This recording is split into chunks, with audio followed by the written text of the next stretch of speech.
ጊዮርጊስ ተነሳ በፈረስ በጫካ ተጥላ ላለችው ለመድረስ የጌታን ስም ታጥቆ ፈጥኖ ደረሰላት። በመስቀል አማትቦ በጦር ገደለላት። ጊዮርጊስ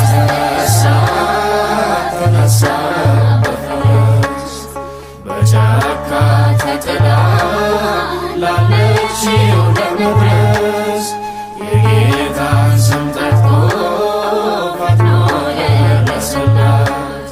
በመስቀል አማትቦ በጦር ገደለላት።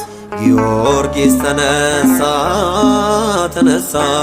በፈረስ በጫካ ተጥላ